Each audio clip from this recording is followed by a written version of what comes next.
bien bonjour et ravi de vous retrouver pour le tout nouveau numéro d'Happy TV, le MAG. Cette semaine, quelque part en Occitanie, nous allons retrouver Brigitte et Sébastien qui nous attendent à Gruissant.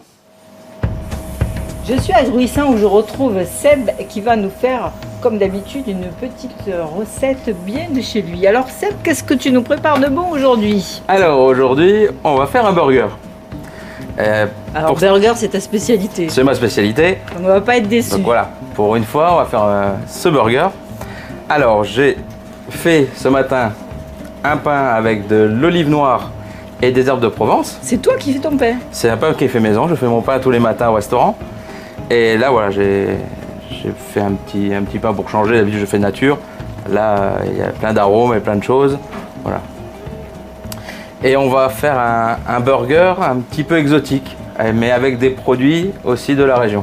Il va y avoir tout ça dans le burger. Il va y avoir tout ça. On va faire, alors il va y avoir du filet de poulet qui va être mariné avec de l'ananas, du gingembre, fruits de la passion, du zeste de citron vert, plein de choses comme ça. Et je vais utiliser aussi les figues confites au vin que j'ai fait à la dernière vidéo. Les figues de chez ton papa et ta maman. C'est ça, tout à fait. J'ai retenu. Alors donc c'est un burger sucré-salé. C'est ça, c'est sucré-salé. C'est original ça. Ouais, ça change un petit peu. Ouais. Ouais. Alors, ensuite. Alors on va commencer, moi je vais vous énumérer déjà les ingrédients qu'on va avoir au fur et à mesure. Donc pour j'utilise de l'huile d'olive de Gruissant, qu'on verra justement plus tard. Du fromage de chèvre de la fromagerie de Combébel à Sorbise. C'est à côté de Gruissant? C'est à une 30-40 minutes de Gruissant à peu près. D'accord. C'est plutôt sur le Minervois. Toujours la région. Ouais, toujours la région. Donc après nous avons du gingembre, de l'ail, de l'oignon rouge, du fruit de la passion, du citron vert, de l'ananas, du serrano, donc les figues, de la mayonnaise, des pignons de pain, tomates, salade et bien sûr le pain. Après j'ai du sel fumé que je fais moi-même avec la fleur de sel de Gruissant et du whisky de la Montagne Noire. Oula! Voilà, plein de bonnes choses. Là, on mange, on boit, on fait tout en même temps. C'est ça. Impeccable. Alors on va commencer par d'abord faire la marinade, puisque le poulet doit mariner au moins 1 ou 2 heures avant de le faire cuire. Donc pour ça, hop. Alors, que puis-je faire? Alors, tiens. J'ai déjà découpé 2 gousses d'ail et un morceau de gingembre. Donc on va mettre déjà là-dedans.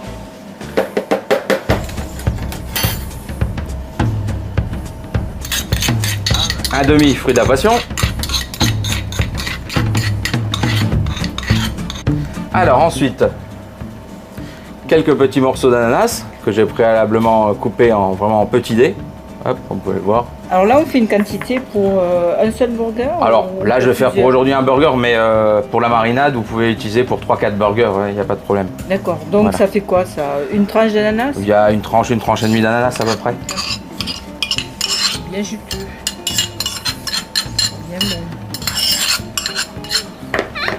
Alors on passe aux choses après, sérieuses. Attention. Une cuillère de whisky fumé de la Montagne Noire. Ah bon? On fait du whisky à la Montagne Noire? Ouais. Noire? On fait pas que de l'eau. À la Salvetta.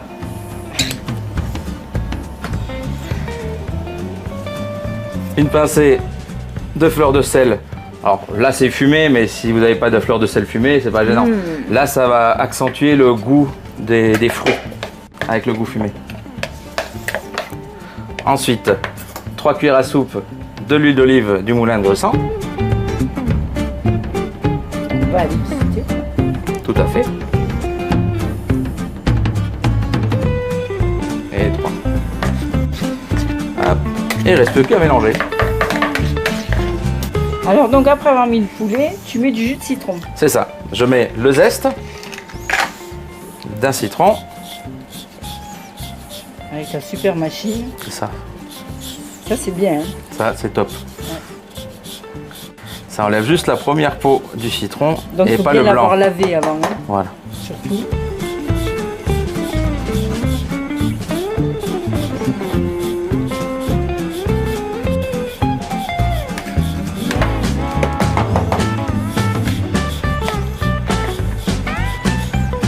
Voilà. Et après le jus.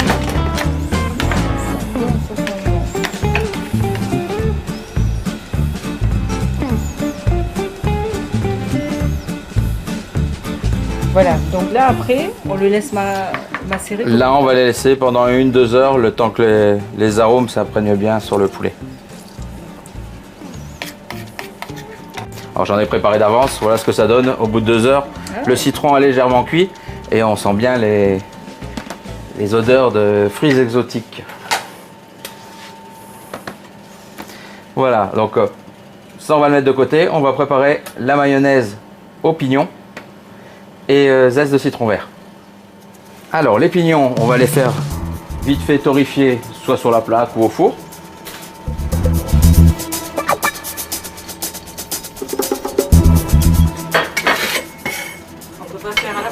Si, on peut aussi. Ouais. Voilà. Donc la mayo, même chose. J'ai préparé à l'avance. On va mettre un petit peu mais qui est fait de zeste. Ouais. C'est mieux.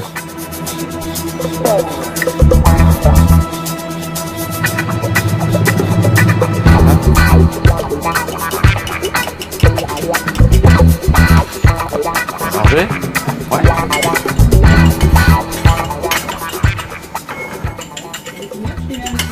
Je vais mettre entier, ça donnera un petit peu de craquant. Voilà.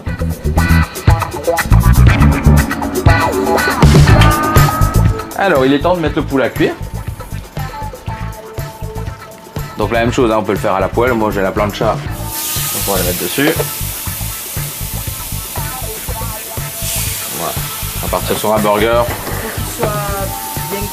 Alors faut pas mettre trop fort, faut vraiment qu'ils prennent le temps tout doucement. Sinon comme il y a pas mal de sucre dans les fruits, ça risque de caraméliser et de brûler. Alors que là, comme ça cuit tout doucement.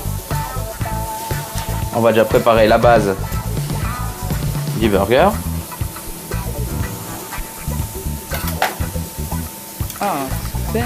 On voit bien les petits morceaux d'olive. On voit qu'il est fait même. Donc on va mettre la mayonnaise aux pignons et citron vert, si tu veux. Ouais. Sur les deux côtés? Non, juste le fond. Tu mets tout ça? Bon, faut aller avec ça. On va en profiter pour faire revenir un peu les oignons avec un petit peu d'huile d'olive. Alors ensuite, on va mettre la salade. Allez, je te laisse mettre. Bon, je mets la salade. Hop, c'est magique. Allez.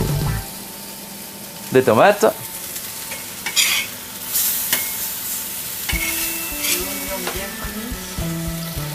L'oignon frit. On va mettre 2 beaux morceaux de poulet. Ensuite, le fromage de chèvre. Qui est coupé en deux. Que j'ai coupé. Voilà, c'est moins épais parce que sinon avec l'épaisseur ça va pas être pratique. Ouais. Là, on va mettre les figues confites. Vous pouvez retrouver la recette dans le dernier magazine. Avec un peu de jus. Voilà. Le jambon serrano. Pour donner justement un petit goût salé parce que sinon juste la figue ça serait un peu trop sucré avec le poulet et tout ça. Et ensuite on va mettre du chèvre, c'est le même que celui-là mais qui est très sec. Alors pourquoi voilà. Tu mets pour rehausser, ça va rehausser le goût du chèvre. Comme l'autre est frais, celui-là va vraiment donner un goût, ça va ressembler un peu à du parmesan. Voilà. Juste un petit peu parce que c'est très fort. Et voilà.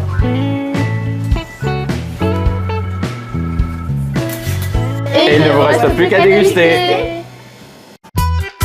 Où que j'aille, où que je sois, c'est jamais sans mes Smart Tonic. J'enlève, lunettes vue. Je remets, lunettes soleil. Elle s'adapte à toutes les situations. Et ça, c'est quand je veux faire la star. C'est vraiment la lunette des stars. Pardon Sharon, mais pour moi, la Smart Tonic, c'est avant tout la star des lunettes. Vous, je sais pas. Moi, c'est Afflelou. Dispositif médical.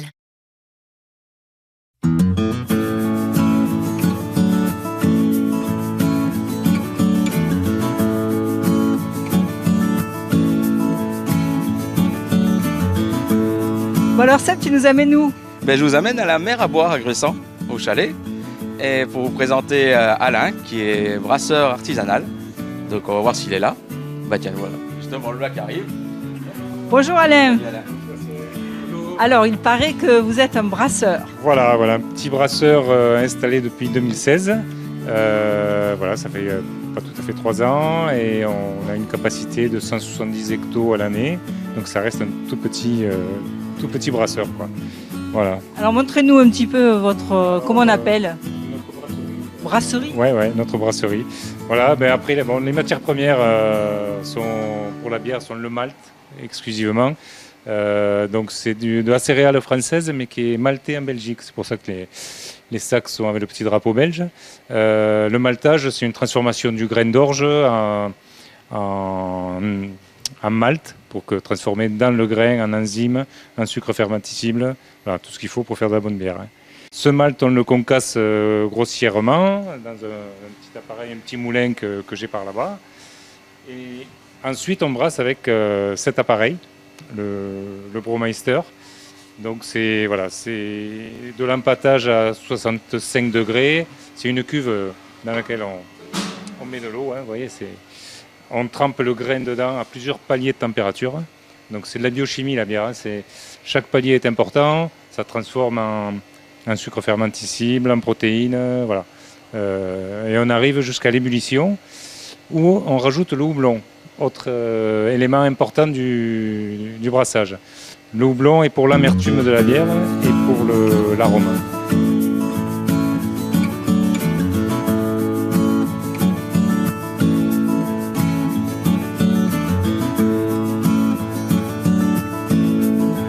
Alors ici, on est dans la boutique de vente. Voilà. C'est ça? C'est ça, voilà, notre petite boutique où il n'y a que nos produits, avec quelques produits dérivés, vous voyez, des t-shirts, des porte-clés, voilà. Mais sinon, il y a toutes nos bières.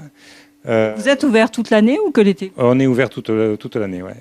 Parce que je brasse, l'idéal pour un brasseur, c'est de brasser en hiver. Donc voilà, il faut essayer de faire des stocks pendant les mois d'hiver. Il nous reste les bières brunes, la Macquart. Alors, c'est des noms... Macquart, par exemple, c'est une appellation qu'ont les Gruissannais entre eux. Je pense que c'est l'occitan. C'est Machère, voilà.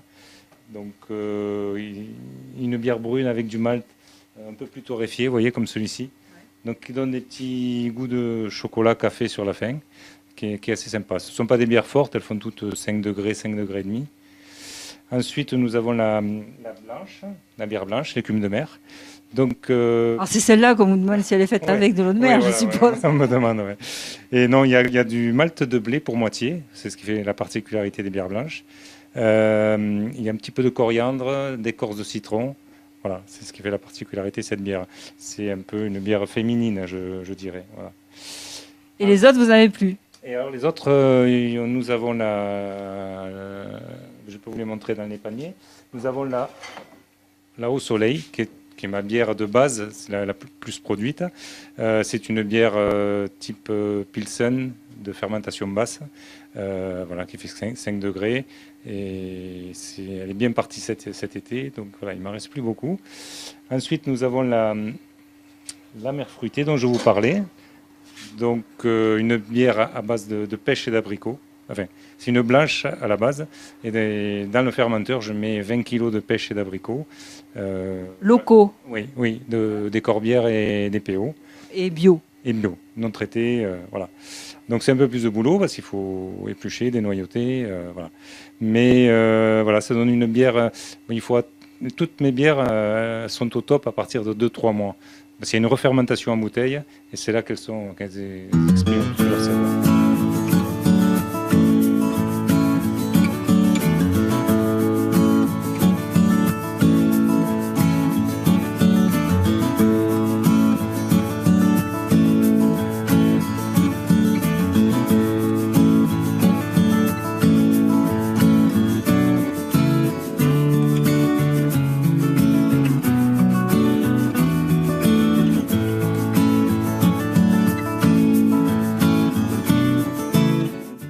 Alors ici, Seb, on est dans un quartier où les maisons sont sur pilotis. Tout à fait, on est au chalet de Gruissant, où les maisons étaient sur pilotis à cause des marées qu'il y avait tous les ans et qui faisaient monter l'eau. Et donc pour permettre aux habitations de ne pas être sous l'eau, ils étaient mis sur pilotis. Comme les maisons qui ont été refaites, ceux-là seront récentes, ils ont été refaites il y a quelques années. Donc il y en a d'autres à d'autres endroits, mais tu nous disais qu'elles avaient été construites en bas depuis quelques années. Depuis quelques années, depuis qu'il y a la digue qui a été faite, il y a beaucoup moins de montée des eaux. Et du coup, le bas a été construit. Et donc vraiment les chalets pittoresques qu'il y avait comme avant, il n'y en a quasiment plus.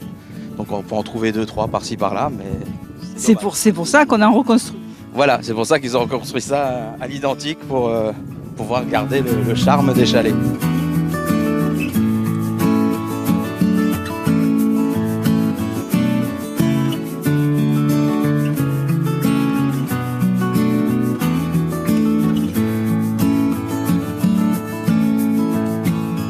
Bon alors Seb, tu nous amènes où maintenant? Je vous emmène au Salin de Gruissant. Ah, donc le salin, c'est tout ce dans tes recettes là. Chaque fois tu nous parles du sel de Gruissant. Là on va voir carrément pas sa fabrication, mais comment l'extrait quoi. C'est ça, comment on arrive de l'eau de mer jusqu'au sel. Donc oui, j'utilise souvent, même dans ma cuisine au restaurant. C'est du sel de Gruissant que j'utilise parce que je trouve que c'est un sel qui est vraiment sympa et il faut plein de choses, des sels aromatisés, du sel liquide. Il y a vraiment de choses à la boutique qui sont vraiment très cool à utiliser. Allez viens, on va le découvrir.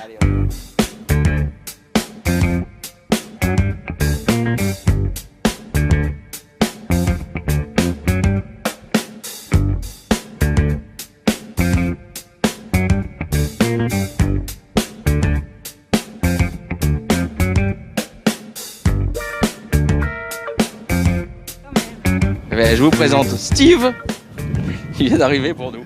Bonjour Steve, enchanté Brigitte. Ça va Seb? Ça va? Forme? Ouais. Alors Steve, Seb était en train de m'expliquer la couleur rose, donc ça venait des flamants roses. Alors peut-être vous en savez plus. De la Dunaliella salina. C'est une microalgue qui est présente naturellement dans l'eau de mer. Voilà, par rapport au mouvement d'eau qu'on effectue, vous voulez, on éradique tous ces prédateurs. Et donc forcément, elle prolifère sur les salins. Et elle a la particularité de stresser énormément dans les milieux très salins, justement, quand on a une grande densité de sel.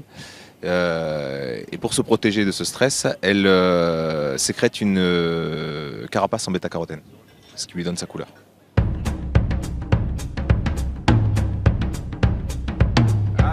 Patrice, bonjour, merci de nous recevoir dans vos salins de Gruissant. Alors on est actuellement en pleine période de récolte, non? Oui, ça y est, la récolte a démarré il y a une semaine de ça. On est en plein boom. Et vous en avez jusqu'à quand? On va récolter, on a pour 2 semaines encore. Hein, voilà. Alors qu'est-ce que vous utilisez comme outil? On voit on dirait des chasse-neige un petit peu, ça ressemble, non? Voilà, c'est une dameuse qu'on a modifiée, qui nous permet de pousser le sel sans trop pénétrer les sols. Faible taux de positionnement au sol. Et bon, ça marche très bien. Hein. Alors, donc la dameuse racle. Et après, qu'est-ce que ça fait? Après, on fait ce qu'on appelle des andins. C'est des tas qui sont au milieu de la table salante. La table salante, c'est la surface où on a cristallisé le sel. Et une fois que cet andin est fait, ça nous permet de reculer avec les moyens de transport, les camions, dessus, sans déformer trop les sols. Et au bout d'un andin, il y a une pelle mécanique qui charge ce sel dans ces camions. Ensuite, le sel est amené vers l'aire de stockage, où il est criblé une fois de plus et mis en ce qu'on appelle une camelle, un gros tas de sel. C'est le nom du tas de sel, la camelle. Et après ça, il ne reste plus à le charger les camions pour qu'ils partent déneiger les routes du Massif central. Parce que là, c'est du sel industriel qu'on récolte, de cette méthode-là. Pour ce qui est des sels alimentaires, on les a déjà récoltés. On les récolte un peu plus tôt au mois de juillet et on les récolte à la main. Hein. On fait ce qu'on appelle des petites gerbes, des petits tas de sel qui permettent au sel de s'égoutter. Et après, ils sont transportés en brouette et mis sur l'autre tas de sel qui est de l'autre côté du salin. Alors on a visité votre très jolie boutique. On a vu que vous diversifiez, non? Il y a tout un tas de sel avec du curcuma, avec du chocolat. Donc c'est très original. Voilà, on agrémente le sel avec quelques épices et on propose à nos clients ces produits pour agrémenter leurs plats à leur tour. Voilà. D'où vous viennent les idées? Sous le chapeau, je crois. C'est le chapeau qui fait tout. Le cerveau qui est dessous, un petit peu. Et voilà le fameux sel liquide utilisé par Seb. C'est ça? Voilà, c'est le sel que j'utilise dans mes burgers. Donc bon, je le prends en plus grosse quantité, mais là, voilà, vous pouvez l'acheter en fiole comme ceci.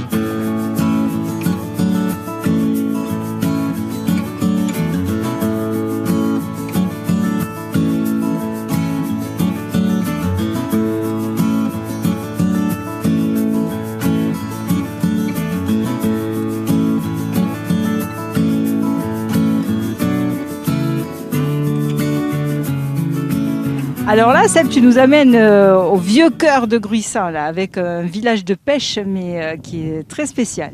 C'est ça. Et justement, je vous présente mon voisin du restaurant, Sébastien. Alors Sébastien, vous êtes pêcheur. Oui, bonjour, voilà. Donc, je suis pêcheur professionnel à Gruissan, voilà, exactement. Et donc, dans ce vieux port.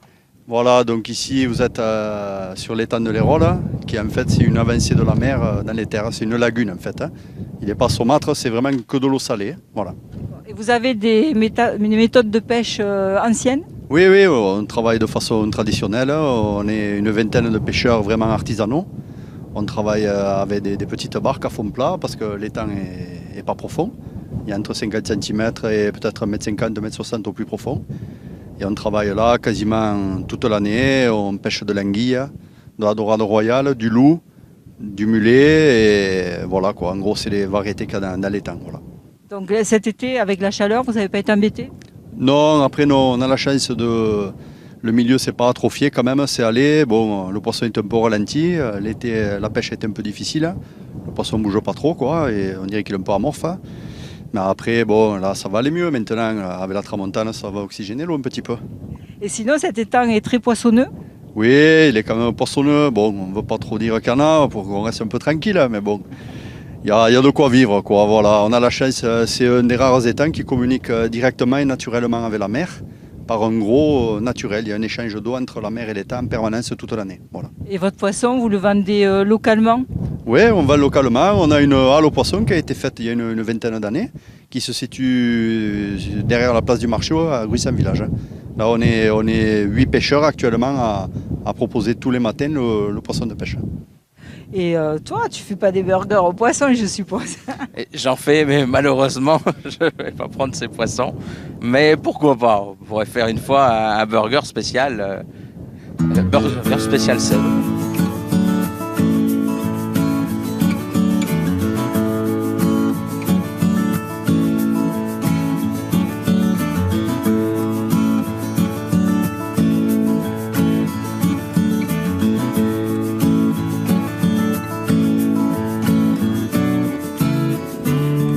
Seb, ce lieu, il est quand même assez atypique. Moi, il me semble, c'est vraiment le vieux village. Comment vous avez fait pour conserver un vieux village comme ça? Ben, disons que dans l'étang de l'Hérault, dans son état actuel, il y a la seule modification qui a été faite, c'est le petit port que vous voyez ici derrière, qui a été fait, je crois, il y a une bonne quarantaine d'années. Parce qu'à l'époque, on va dire que tout le bord de la rive là-bas, il y avait des cabanes en bois. Et les pêcheurs avaient leur barque directement au bord de l'étang et stockaient leur matériel directement dans ces baraques en bois. Bon, malheureusement, quand il y a des gros coups de mer, certainement, ils devaient souffrir des coups de mer dans la proximité de la mer parce que l'eau monte très haut quand même quand ça force. Donc à l'époque, ils ont creusé ce port, ils ont fait ces petits pontons pour qu'on mette nos barques à l'abri et le matériel. Et après, il y a juste certaines baraques, vous voyez, comme celle-ci à côté, qui a été récemment rénovée. C'est la commune qui accentue un peu pour obliger les propriétaires à rénover les vieilles baraques qui tombent en ruine, quoi, pour essayer de conserver quand même le site, sans l'agrandir pour autant. C'est vraiment du remplacement. Ceux qui avaient un chalet, ceux qui ont eu la chance de posséder un chalet par leur famille, doivent le rénover, sinon il est rasé. C'est invendable même. Voilà, ils ne peuvent pas le vendre. Donc ça va être préservé. Ah oui, c'est préservé. Et puis on va dire que, comme vous le voyez, il n'y a aucune navigation sur l'étang. On a pour le moment la chance un peu d'être protégé. Il y a un arrêté qui interdit la navigation en moteur, sauf pour les pêcheurs professionnels. La planche à voile est interdite, le kitesurf aussi. Tout ce qui peut nuire à l'activité à pêche professionnelle, en gros, est interdit. Est-ce que ça fait fuir le poisson, les bruits, les ondes? Disons qu'ancestralement, ça va pas faire plaisir ce que je vais dire, mais tant pis. Gruissant est un village de pêcheurs, pas de planchistes. Ça leur plaît pas, on le sait, mais c'est comme ça. Les traditions de Gruissant, c'est la pêche, c'est pas le planche-à-voile, le kitesurf. Après, on essaie de s'accommoder de ces nouveaux loisirs, on va dire. Des fois, il y a quelques conflits, ça peut arriver, ils sont rares quand même. Et disons que quand on a du matériel calé dans les temps, on a envie le lendemain matin de le retrouver en l'état. Du matériel, c'est un investissement personnel, ça coûte de l'argent. On le monte nous-mêmes manuellement, ça demande des heures et des heures d'effort. Si c'est pour arriver le lendemain qu'il soit complètement dégradé, c'est pas le but non plus, quoi. Donc là, vous mettez les filets et vous venez les rechercher le lendemain, c'est ça en gros? Voilà, en général, on travaille comme ça. À cette période de l'année, vous voyez, par exemple, un jour de vent comme aujourd'hui, vous avez vu mon collègue passer, il va caler maintenant, il va relever demain matin au lever du jour. Après, il y a certains moments, moi je fais ce travail l'été par exemple, quand il n'y a pas un poil de vent le soir, on fait la pêche à la battue qu'on appelle, c'est-à-dire qu'on part avec les barques et on travaille même pour certains avec une perche en bois sans moteur, traditionnellement. Dans très peu d'eau, on encercle le poisson et après on tape dans le fond de la barque pour faire reprendre le poisson. Et on relève le poisson qui est encore vivant et on le glace de suite. Là, c'est la garantie d'avoir un poisson le plus frais possible. Voilà.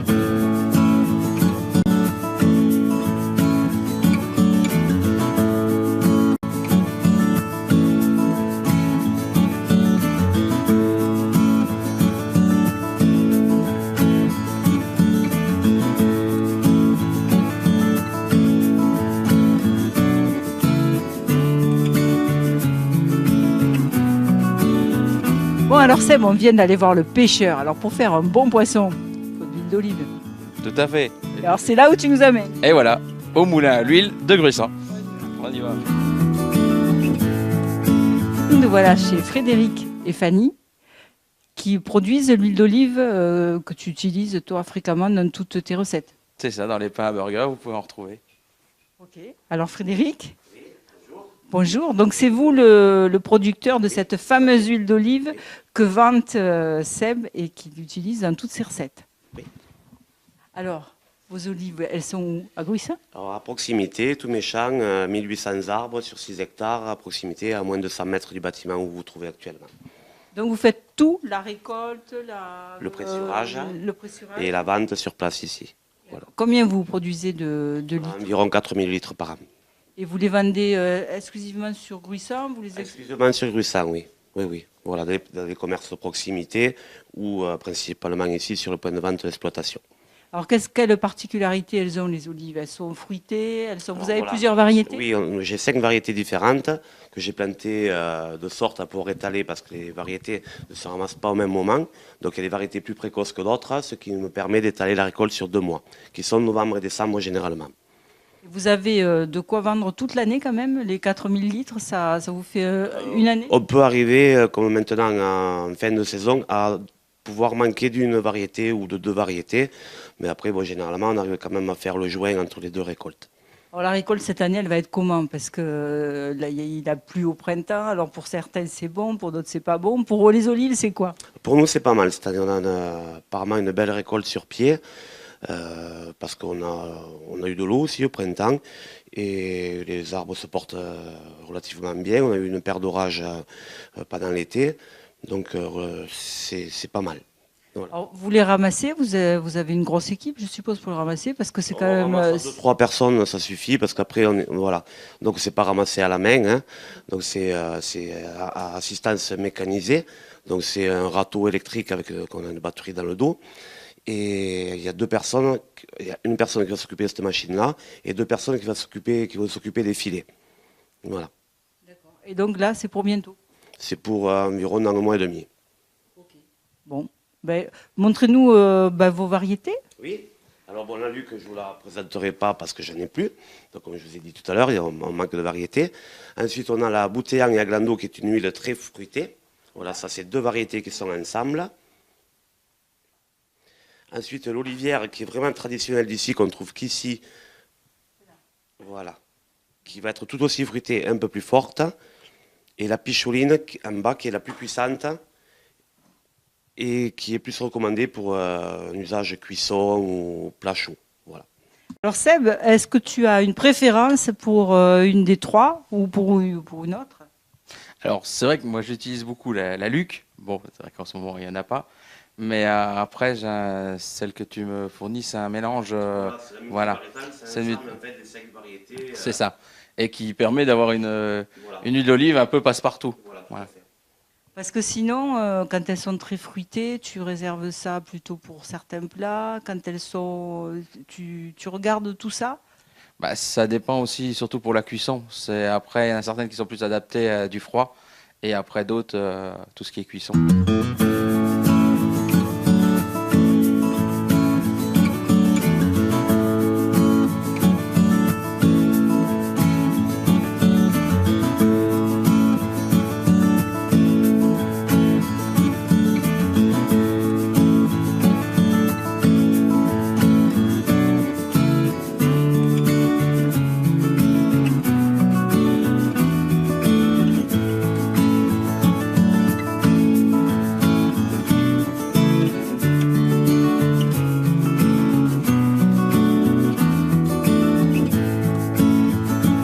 Et bien voilà, PTV c'est fini pour cette semaine. Rendez-vous bien sûr la semaine prochaine, soit vendredi prochain. N'oubliez pas, restez curieux. Et moi, je vous dis, rendez-vous quelque part ailleurs en Occitanie. Salut! Ça, c'est un truc qui est local. Et ils en font de la gelée avec. C'est un goût de pomme. D'accord. Ah, Seb, bonjour. Bonjour. Alors, dis-moi, je te retrouve. Moi, je me mets à droite, à gauche, c'est pareil. Et là, on peut voir, ils ont refait il y a quelques années.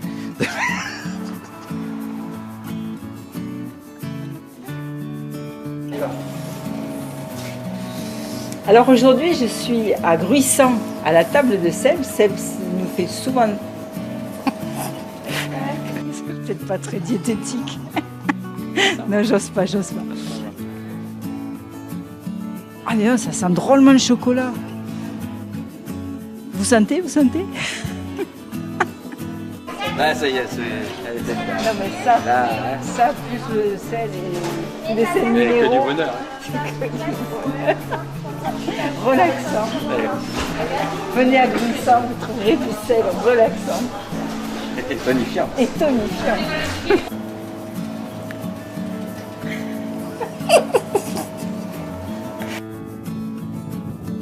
C'est pas que je me retourne. Alors, qu'est-ce qui constitue le plus gros de votre chiffre d'affaires? Le sel pour déneiger ou le sel alimentaire?